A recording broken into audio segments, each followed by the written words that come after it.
આજે ભાઈ બહેનના પવિત્ર પ્રેમનો પર્વ છે ભાઈબીજ। ત્યારે ભાઈ બીજના દિવસે દ્વારકા સ્થિત ગોમતી ઘાટ પર સ્નાનનું અનેરું મહત્વ છે। કહેવાય છે કે પવિત્ર ગોમતી નદીમાં આજે સ્નાન કરવાથી ભાઈને દીર્ઘાયુ મળે છે।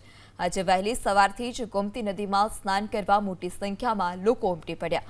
ગોમતી ઘાટ પર ભારે ભીડ જોવા મળી। આજના દિવસે ગોમતી કાંઠે થતી આરતીના દર્શનમાં પણ અનેક શ્રદ્ધાળુઓ ઉમટ્યા। બહેનોએ પોતાના ભાઈના દીર્ઘાયુની પ્રાર્થનાની સાથે ગોમતી માતાની આરતી ઉતારી, ચુંદડી અર્પણ કરી દીવડા તરતા મૂક્યા।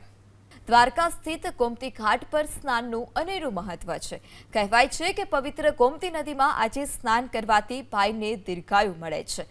આજે વહેલી સવારથી જ ગોમતી નદીમાં સ્નાન કરવા મોટી સંખ્યામાં લોકો ઉમટી પડ્યા। ગોમતી ઘાટ પર ભારે ભીડ જોવા મળી। આજના દિવસે ગોમતી કાંઠે થતી આરતીના દર્શનમાં પણ અનેક શ્રદ્ધાળુઓ ઉમટ્યા। બહેનોએ પોતાના ભાઈના દીર્ઘાયુની પ્રાર્થનાની સાથે ગોમતી માતાની આરતી ઉતારી, ચુંદડી અર્પણ કરી દીવડા તરતા મૂક્યા।